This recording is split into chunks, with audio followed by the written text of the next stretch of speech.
Olá, meus irmãos, boa noite. Deus abençoe a todos. É um privilégio poder falar com vocês e podermos estudar a palavra do Senhor. Mais uma vez, mais uma noite, pela graça de Jesus, estamos aqui e nós somos gratos a Deus pela sua proteção, pelo seu cuidado, pela proteção dos seus anjos, né? Como foi dito ontem. Eu queria agradecer todos aqueles que são inscritos no canal, que mais pessoas possam se inscrever, que a gente consiga, assim, irmãos, bater uma meta aí, né, de conquistar novos inscritos aí, até porque este canal é um canal que tem como objetivo propagar o Evangelho de Deus. Aqui a gente não brinca, a gente não é um canal de entretenimento, de fazer os outros rir, é um canal sério que tem como cunho levar, guiar, mostrar às pessoas o caminho da verdade. Então, muito obrigado por você estar inscrito. Espero que o conteúdo desse canal esteja ajudando você espiritualmente, porque isso me ajuda. Eu que estou falando, né? Primeiro eu falo para mim mesmo, que eu não estou falando para vocês, eu estou falando para mim mesmo e de certa forma Deus está falando para todos nós aqui, né? Eu procuro sempre trazer para minha vida aquilo que eu medito, que eu prego. E pedir àqueles que ainda não se inscreveram que possam se inscrever no nosso canal. Basta você entrar no YouTube, digitar Missionário Ricardo Lins e você dá o seu like e ativar o sininho. E não se esqueça de clicar na palavra personalizada, para que você possa estar recebendo todo o conteúdo, as notificações desse canal, né? A cada dia a gente fala de um tema diferente, tá? E hoje eu vou falar de um tema de suma importância. Vamos orar? Querido Deus, muito obrigado por nós estarmos vivos, Senhor. Graças ao Senhor, nós estamos aqui. Queremos pedir que o Senhor limpe nosso coração, nos purifique de todo mal, que o Senhor nos perdoe, que o Senhor nos ajude, Pai, a ter uma fé viva, sólida, que o Senhor nos dê vida em abundância para pregar o Teu Evangelho. Abençoa, Senhor Deus, esta pessoa que vai assistir esse vídeo, esse irmão, essa irmã, esse amigo que ainda não te aceitou, que o Senhor possa trabalhar na vida dele, a este jovem, que possa entender que Cristo o chama para ser um missionário. Por favor, fale conosco e seja o nosso professor, em nome de Jesus. Amém. Irmãos, hoje nós vamos falar um pouquinho sobre pregar a palavra. A gente já falou aqui muito de oração, a gente já falou muito de estudar a palavra de Deus, né? E inclusive já falamos também de pregar o Evangelho. Mas falando, né? Eu quero meditar, refletir com vocês hoje sobre pregar a palavra. Né? Geralmente quando a gente está desanimado na fé, faça esse teste, você vai ver. Existe um antídoto para você voltar a ficar animado, né? É você sair e pregar o Evangelho. É você sair para propagar o Evangelho, para levar Jesus a outras pessoas. Isso vai te dar força espiritual. Pode fazer esse teste que você vai ver realmente que eu não estou mentindo. Você se sente feliz quando você volta porque você foi útil e você pôde apresentar Cristo às pessoas. E o maior beneficiado é você, irmãos. As pessoas vão ser beneficiadas, mas quando nós fazemos algo para Deus, nós somos os maiores beneficiados. O livro de Isaías, capítulo 8, verso 12, nos diz assim: não chameis conjuração a tudo quanto este povo chama conjuração. Não temais o que ele teme, nem tomeis isso por temível. O nosso trabalho, irmãos, é proclamar ao mundo a primeira, a segunda e a terceira mensagem angélica. Esta é a nossa missão. Mas talvez você que nunca tenha estudado isso, o que é a primeira, a segunda e a terceira mensagem angélica? É o Evangelho Eterno, né? Onde dentro dessas 3 mensagens angélicas, e depois eu vou fazer um estudo apurado sobre isso com vocês, estudando cada dia uma mensagem, a primeira, outro dia a segunda, bem especificamente, bem claramente, mas esse aqui é o Evangelho Eterno. É o Evangelho que precisa ser proclamado hoje. É o Evangelho que fala do juízo, da adoração.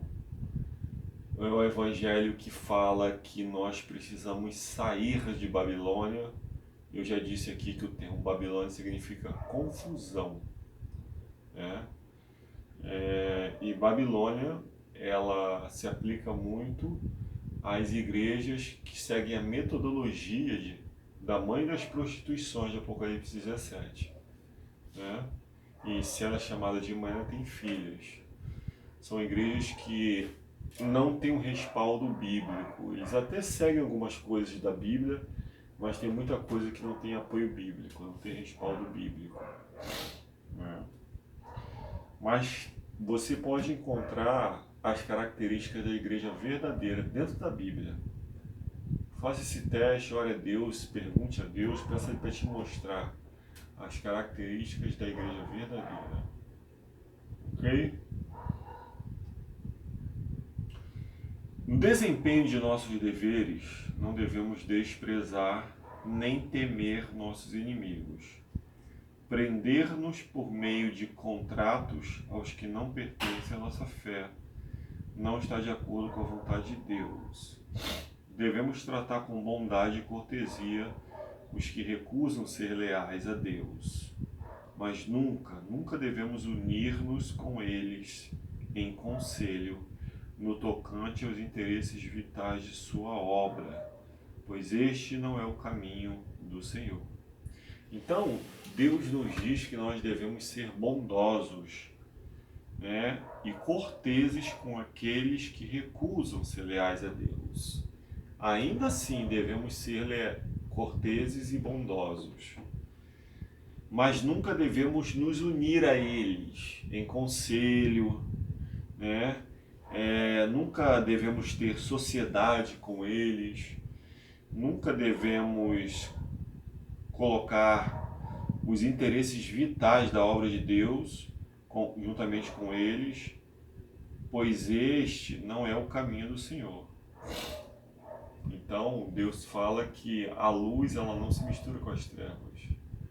Então, para que possa haver a bênção do Senhor, que Deus possa realmente abençoar, né, colocar a sua mão, precisa haver um alinhamento, precisa os dois estarem de acordo, né? Porque se um pensa de uma forma, outro pensa de outra, isso vai gerar um problema. E um problema sério, irmãos. Muito bem.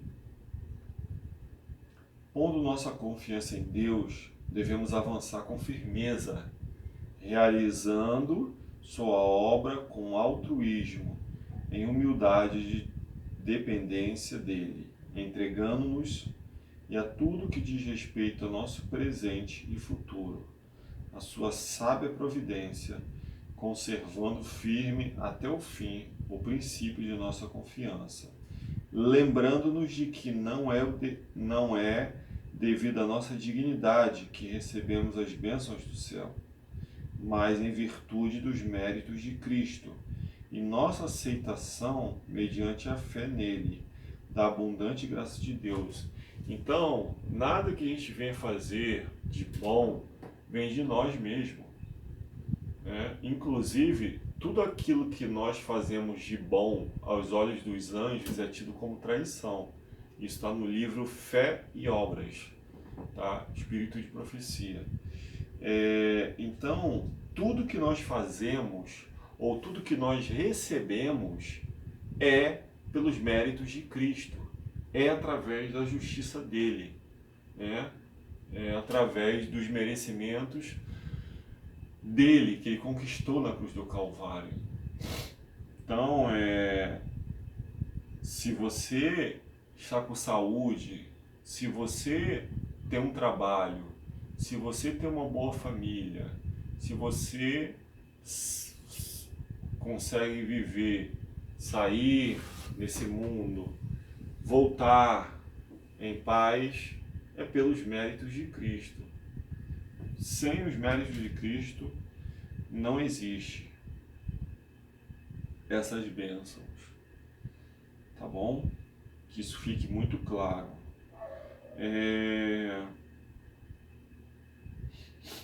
Oro para que meus irmãos compreendam que a mensagem do terceiro anjo significa muita coisa para nós e que a observância do verdadeiro sábado deve ser o sinal que distingue os que servem a Deus dos que não o servem. Então, irmãos, a mensagem do terceiro anjo, que é a mensagem que deve ser pregada nesses últimos dias, acompanhada da primeira e da segunda, ela é uma mensagem dura, ela é uma mensagem forte, mas ela é uma mensagem vital. É a mensagem, é a responsabilidade que Deus coloca sobre nós, de orientarmos as pessoas quem é a besta do Apocalipse, de orientarmos que existe um sistema que trabalha a favor do mal, ou seja, devemos ensinar e orientar as pessoas o que é a imagem da besta, o que é o número da besta, e tudo isso está incutido dentro da mensagem do terceiro anjo. Então, irmãos, e a importância do sábado, do verdadeiro dia de guarda, que está contido dentro dessas três mensagens angélicas, que é a verdade presente para o nosso tempo. Despertem os que se tornaram sonolentos e indiferentes.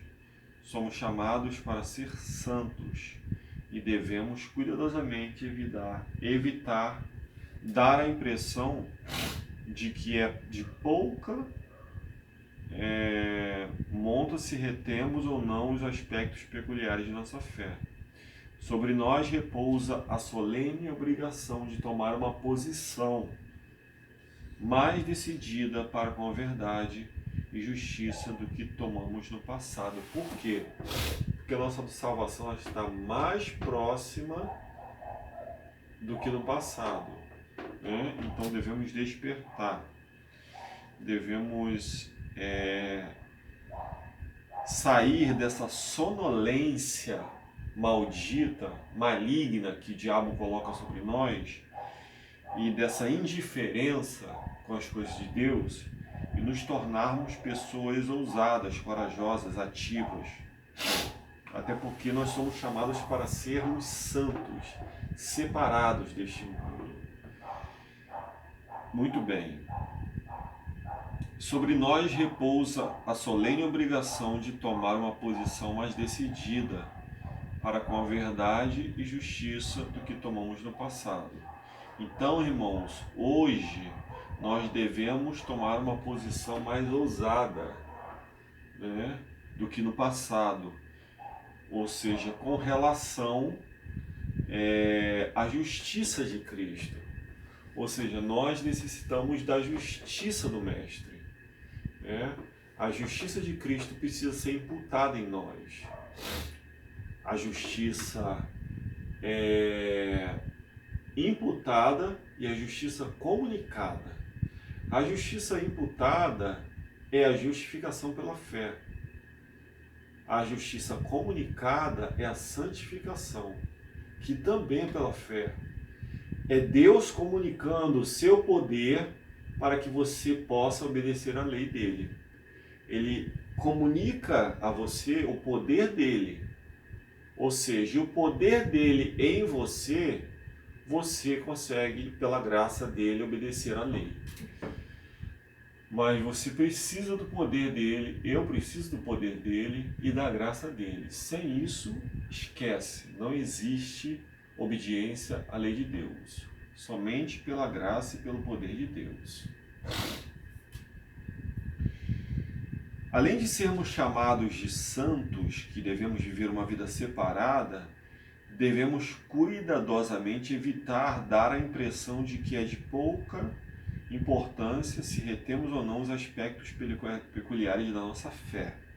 Sobre nós repousa a solene obrigação de tomar uma posição mais decidida para com a verdade e justiça do que tomamos no passado. Existe uma linha, irmãos, demarcatória entre os que guardam os mandamentos de Deus e os que não o fazem. Isso deve ser revelado com inconfundível clareza.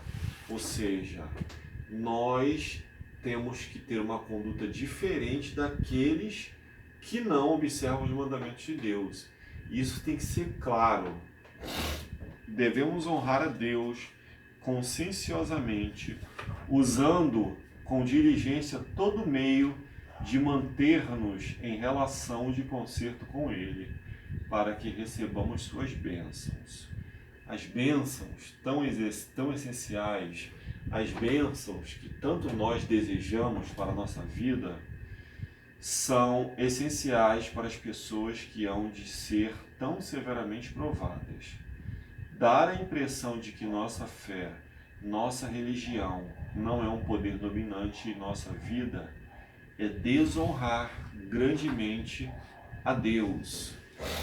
Então, irmãos, se nós queremos ser abençoados por Deus, nós precisamos ter comunhão viva com Ele. Bênção está condicionada à obediência. E a gente precisa se submeter aos critérios, ao modo indicado pelo Deus Eterno. E devemos pregar a palavra. Pregar a palavra. Ah, Ricardo, mas eu prego a palavra e ninguém se converte e as pessoas não dão ouvidos. Irmão, faça a sua parte. A sua parte e a minha parte é pregar a palavra. Não compete a mim nem você convencer as pessoas. Isso é uma obra do Espírito Santo. Noé pregou, e eu costumo falar muito isso, durante 120 anos. A pergunta que eu te faço é: quantas pessoas se converteram? Nenhuma. Quem se salvou? Somente Noé e sua família. Então, irmãos, Noé deixou de ser um bom pregador, um escolhido de Deus, porque ninguém se converteu? A função dele foi anunciar que havia um dilúvio, que viria um dilúvio. A função dele foi dar advertência ao povo. Infelizmente, o povo não aceitou. Então, irmãos, nós devemos fazer a nossa parte. Qual é a minha parte? Qual é a sua parte? Pregar a palavra. Você pode pregar falando e você pode também pregar vivendo. Você tem que pregar e precisa pregar das duas maneiras. Mas nós precisamos nos mover. Nós precisamos nos mexer. O que não pode acontecer é cruzarmos os braços e esperar que Deus faça aquilo que nós temos que fazer. Aquilo que eu e você precisamos fazer, Deus não vai fazer por nós, irmãos. Deus só vai fazer aquilo que a gente não pode fazer, que é o impossível. Então faça a sua parte, irmão. Existem várias maneiras de você pregar a palavra. Eu estou pregando a palavra pelas redes sociais. Você pode pregar a palavra através de um panfleto, Você pode pegar a palavra através de um livro, falando de Jesus. Ou seja, existem várias maneiras, irmãos. Ore a Deus e peça a Ele para te mostrar qual é a maneira que Ele quer te usar. Essa que deve ser a tônica do estudo desta noite. Tá? Que Deus quer nos usar, isso eu não tenho dúvida. Pergunte para Ele como Ele pode e como Ele quer te usar. E se permita ser usado por Ele. Amém? Vamos orar, irmãos? Querido e amado Senhor, louvado seja o seu nome pela vida, pela paz, pela proteção, pela misericórdia do Senhor, pela bondade do Senhor para conosco, porque nós não merecemos, e pelas oportunidades que o Senhor nos concede de podermos falar de Jesus para outras pessoas. Nos ajuda a sermos condutos vivos do Senhor, a sermos lâmpadas, luzes neste mundo de escuridão, por onde quer que passemos. Abençoe a todos aqueles que me ouvem, é o que eu peço e agradeço em nome de Jesus. Amém. Deus abençoe.